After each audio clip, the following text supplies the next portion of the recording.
So we welcome him also. So we are in 15th chapter.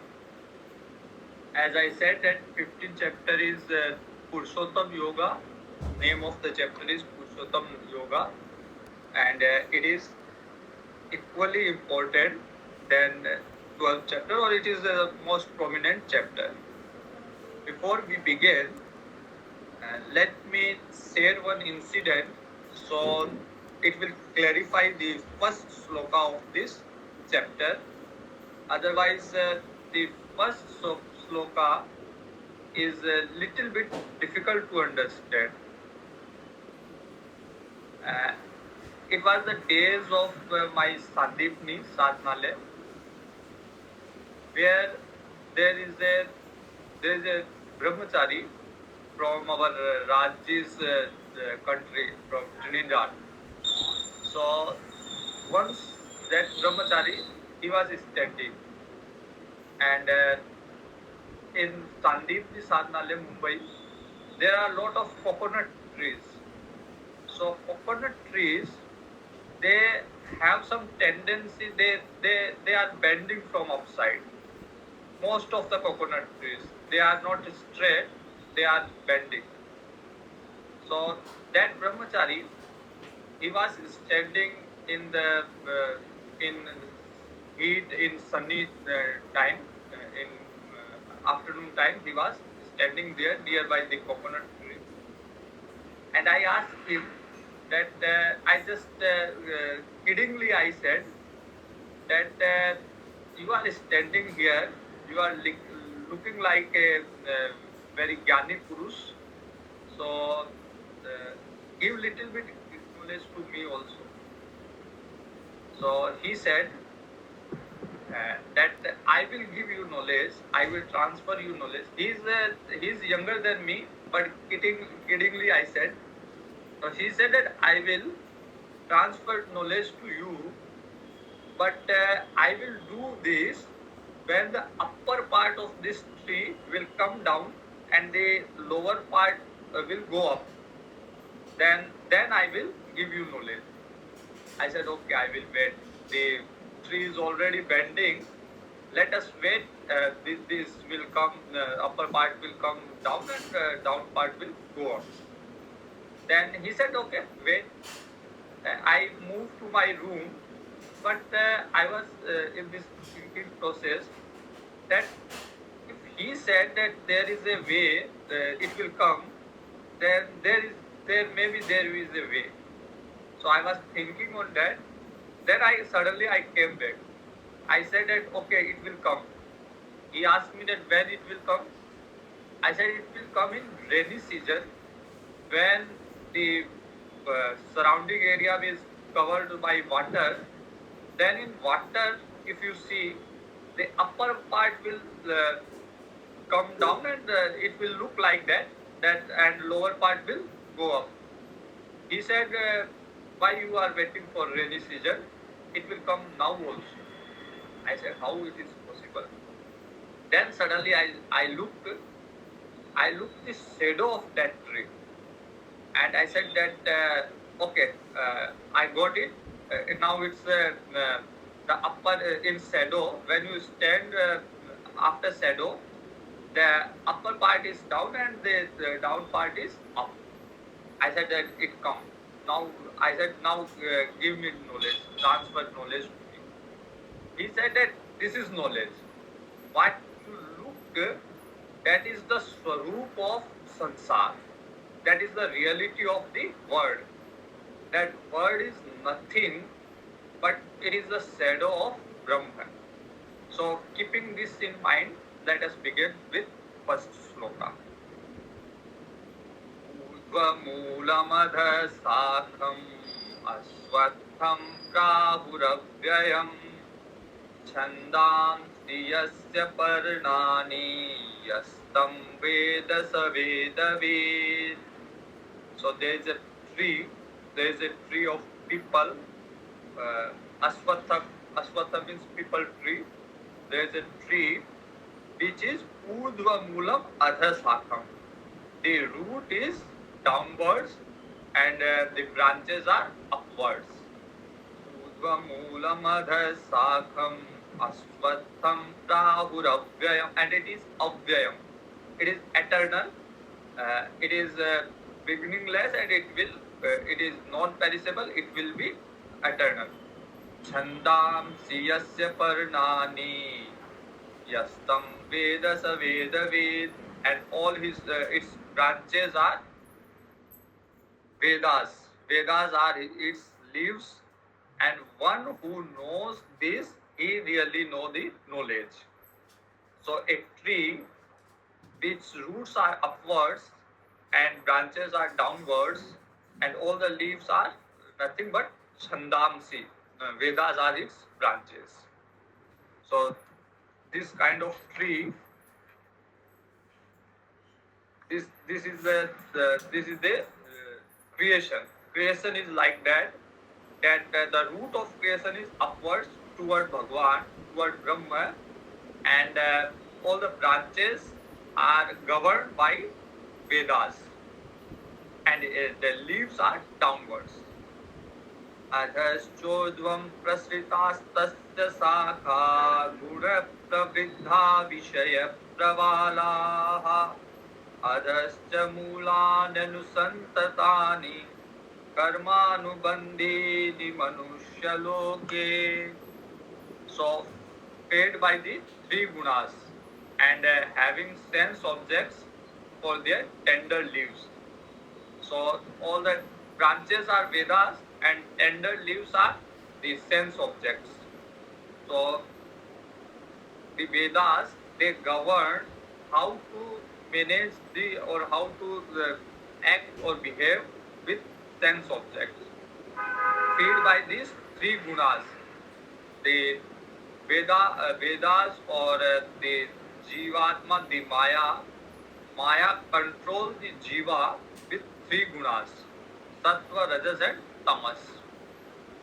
The branches of the tree, the triple tree or the tree of a creation in the shape of different order of creation, extended both downwards and upwards. Branches are everywhere, upwards, downwards. Roots are upwards and branches are upwards and downwards. All is covered by branches. And its roots which bind the soul according to its action in this human body. Otherwise, if someone is not bound or some mechanism of binding is not there, it is very difficult for soul to live in a particular body. If a soul is living in a particular body, it means someone is binding, some binding forces is there. So the binding forces is gunas.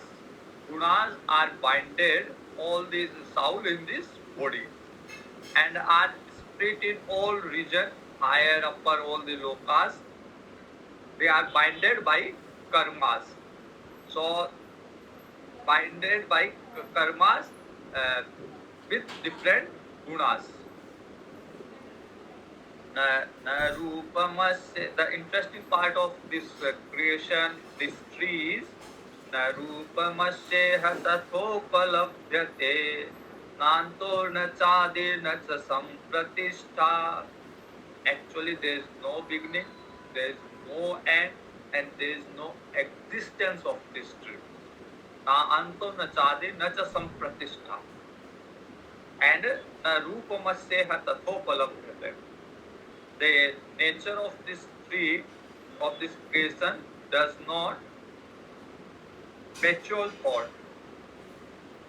Turn out it is a represented to be. So you cannot have the idea of its form. That kind of tree it is. Actually, this is mithya tree. There is no existence of tree, but if you are in Vyavhara, you have to accept the existence. Then the existence is that it is Urdhva Moolam Atha Sakham, and it is binded by all the karmas, all the gunas. It binds you in this creation. Ashvattha suvirudha moolam. And the roots are, it's deep rooted. The tree is, although it is not reality, it is not existed, but still the in our thinking process, it is deep rooted. Like in dream, if someone is harming you, someone is beating you, then you will cry, you will try your best to come out. You will try your best to rescue yourself. But still, that is not reality. So, but because it is deep rooted in your consciousness, so you are trying your best to come out, to rescue yourself. So, like that, even it is not reality, thereafter, the root of this creation is deep rooted in our mind. So, how to come out from this deep rooted creation, this deep rooted tree? We have to cut its roots. Asanga sastrena dridena chitva. Forcefully, firmly, we have to uh, cut the root of this tree by the acts of dispassion. So till we have the patience in this world, till world is attractive for us, till we are enjoying the sense object of this world, till we are involved in the karmas of this world, we cannot come out. So to come out, we need the acts of dispassion. By dispassion, we can quickly come out. We can cut the roots of all this creation. And what to do after that? The main important question is that once you cut out yourself from the world, then what you do? What you have to do? So then what you do? Tat padam tat parimargitavyam yasmin gatana nivartanti bhuyah तमेव चाद्यं पुरुषं प्रपद्ये यत प्रवृत्ति प्रसिता पुराणी. Then you have to search for a abode. Thereafter, a man should diligently seek for that supreme state. You have to search for an abode that should be your permanent abode. By going there, there is no return. If you are in this world, continuous circle, vicious circle of life and death will continue. So once you cut by the acts of dispassion the root of this creation, then you will attain, or you have to seek, you have to make effort for attaining that abode which is permanent. By going there, there is no return. So that supreme state is God. Nothing else than God. Having attained which, having attained the Brahma, having attained the Bhagwan, they return no more in this world. So the basic thing is detached from the world and attached towards Bhagwan. That is the basic message till we had studied here.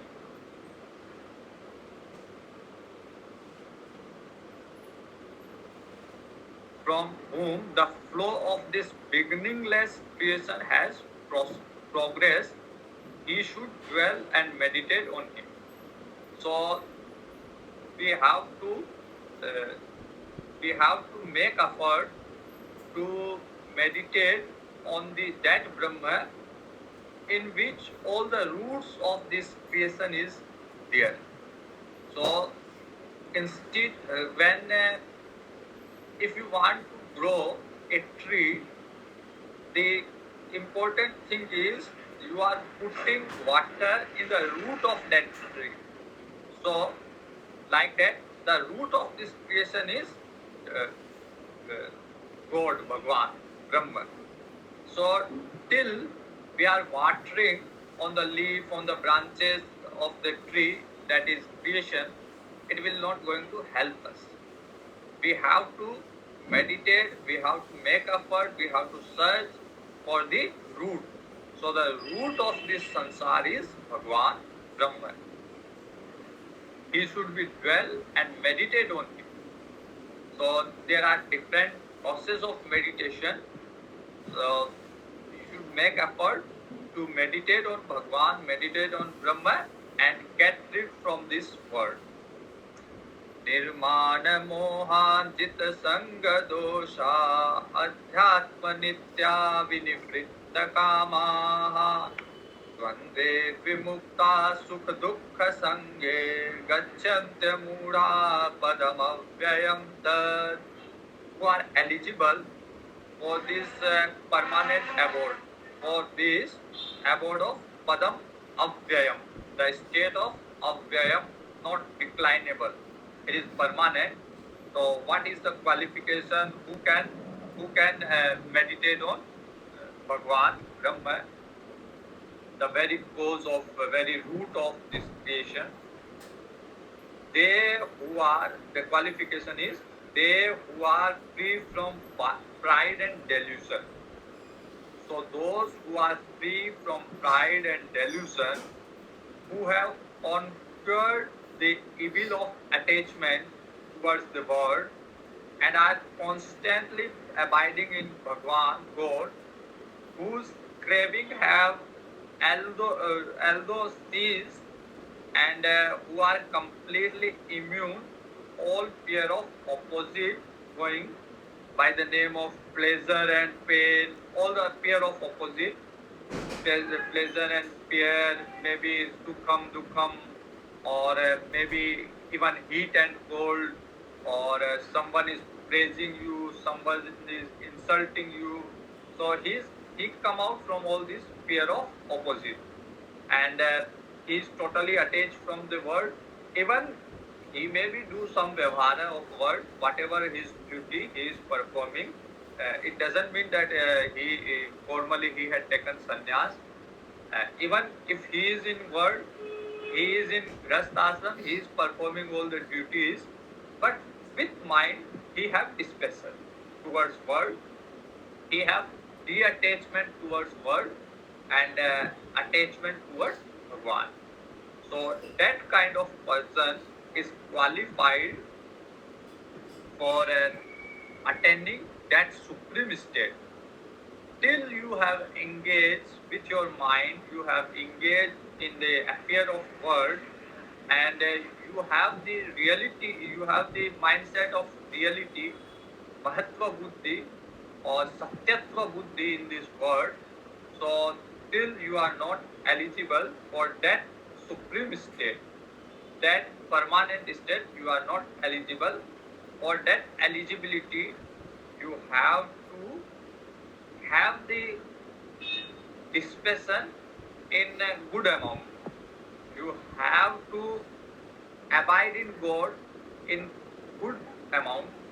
You have to give up pride, delusion in good amount, and you have to constantly making effort for getting detached with word and getting attached with sansara. What is the nature of that state, that abode of Bhagwan, that abode of Brahma? What is the nature of that abode? Now in 6th sloka it is given, न तद् भासयते सूर्यो न शशांको न पावकः यद्गत्वा न निवर्तन्ते तद्धाम परमं मम. So that state is self-illumined.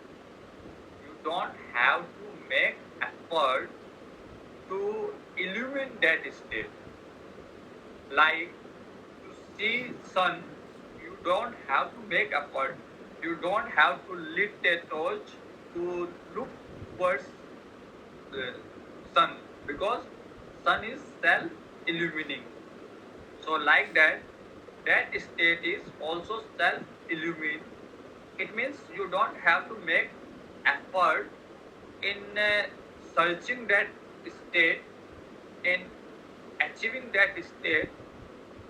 So your effort should be only to removing your dirt, only cleaning your heart.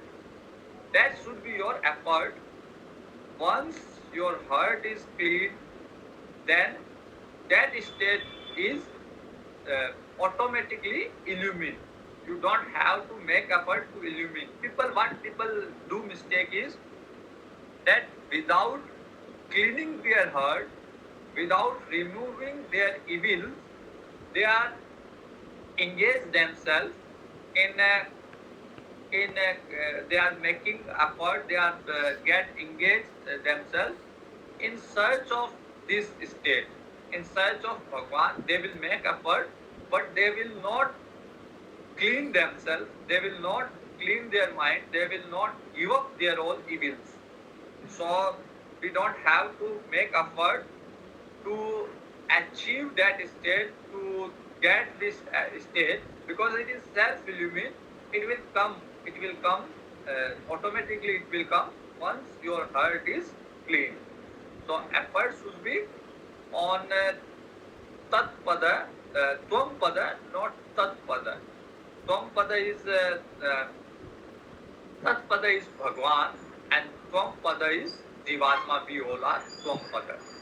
So the major effort should be to clean ourselves, to make our mind free from all the dirt, and once it will happen, one is self-illumined. We don't have to make effort.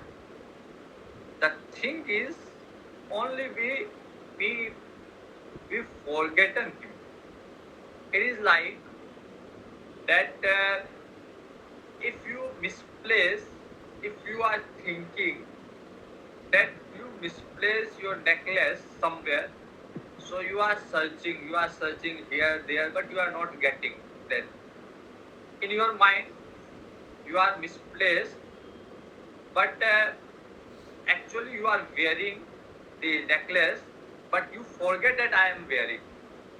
So for that, if you are searching, you can search the entire home, but you will not find, you will not get it, because that is in your neck.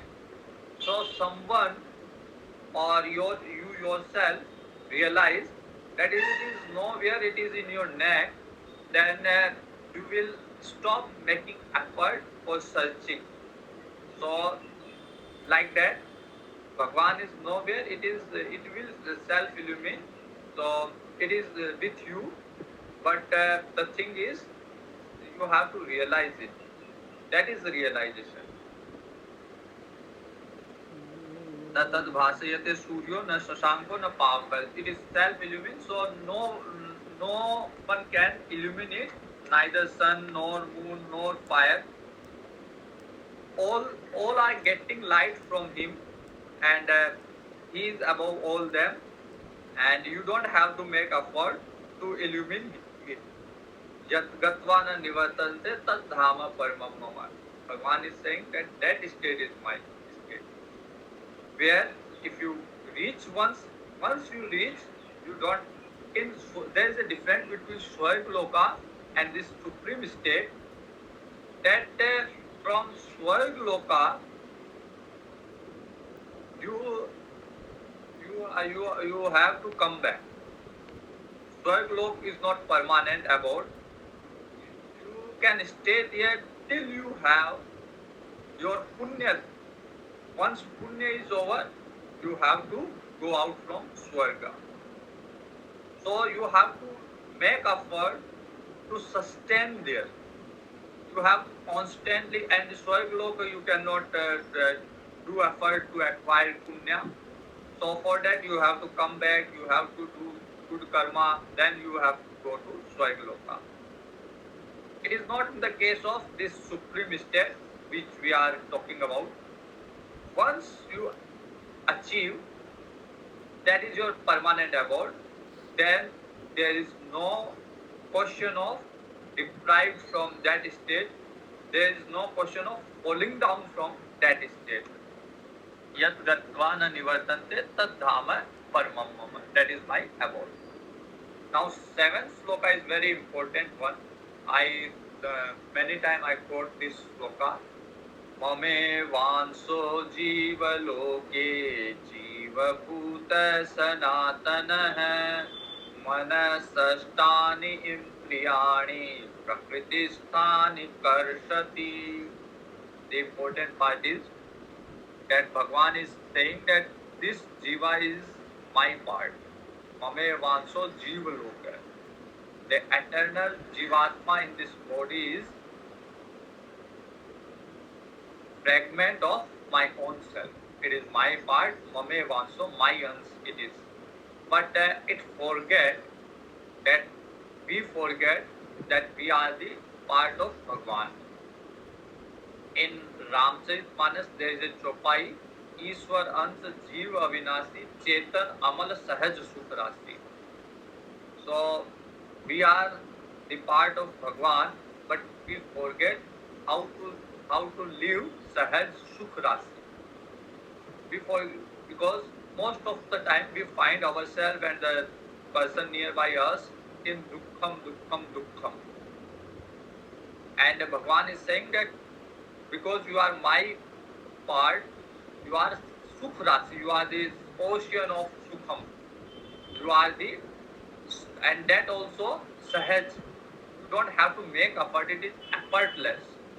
But because of delusion, we are not seeing ourselves in sukham. Because we are unnecessarily engaged in the attachment, in the delusion of this world, so we forget our own swarupa.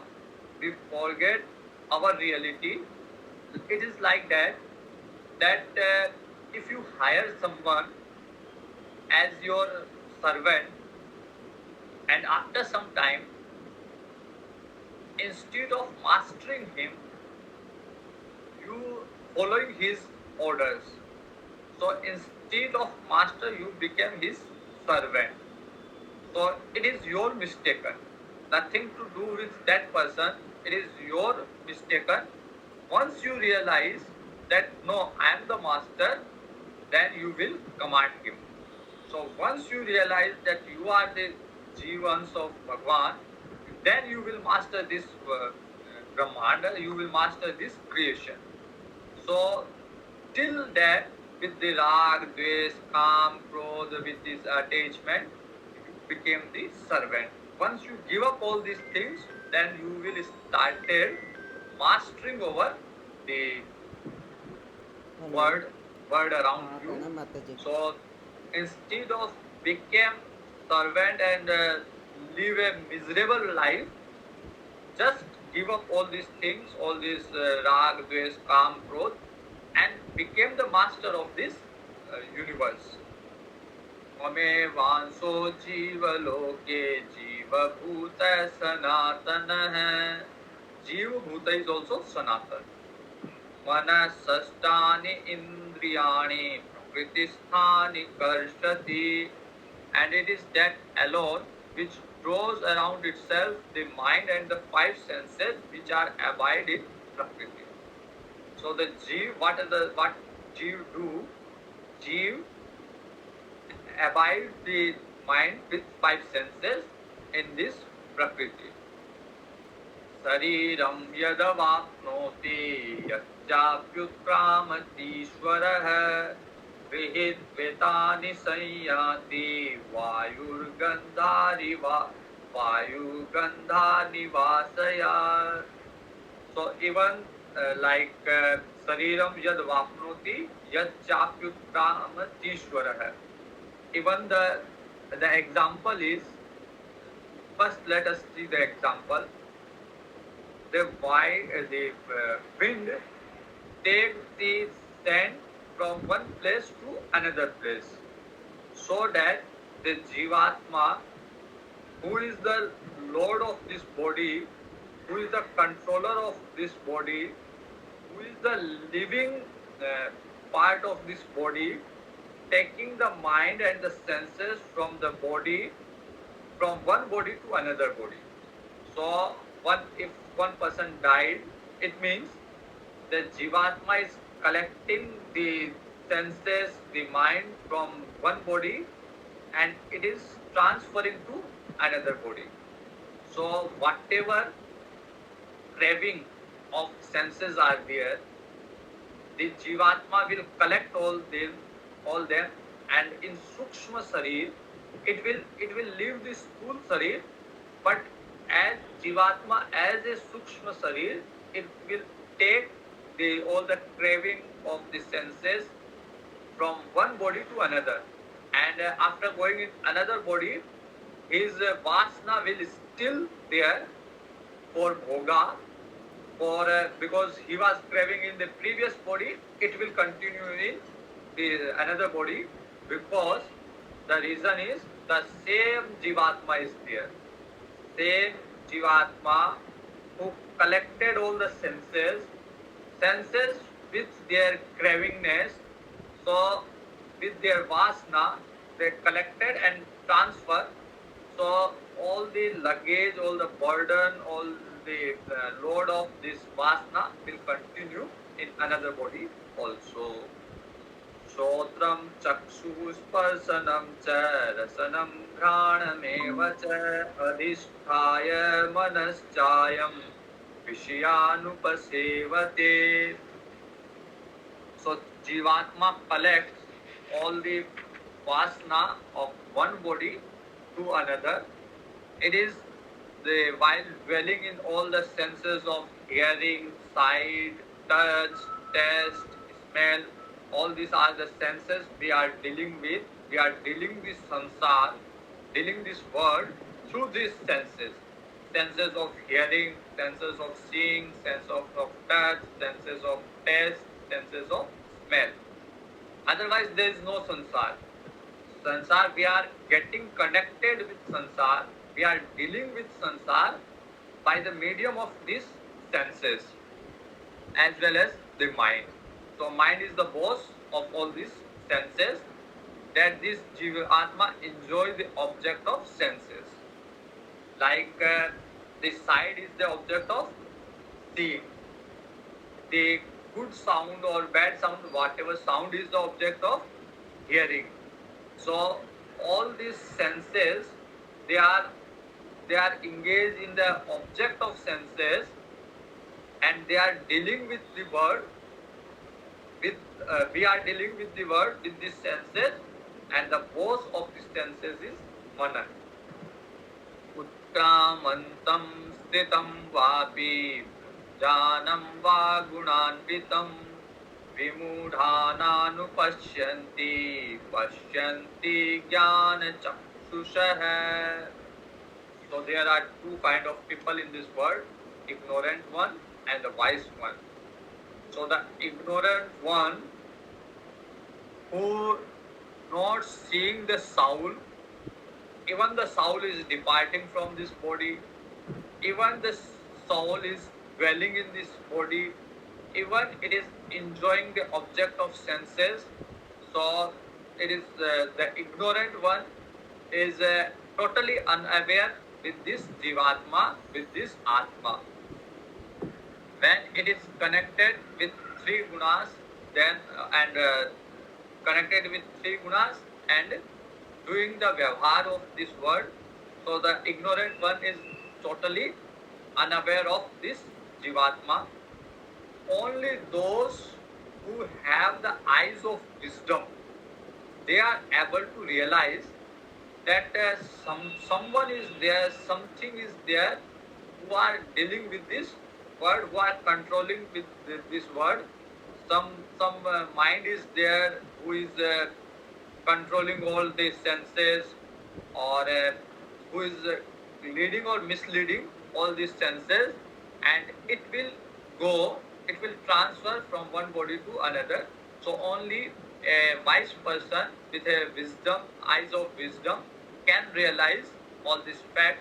Otherwise, those who are ignorant, or those who are engaged so much in this world, attached so much in this world, for them there is no jivatma, there is no transfer of senses.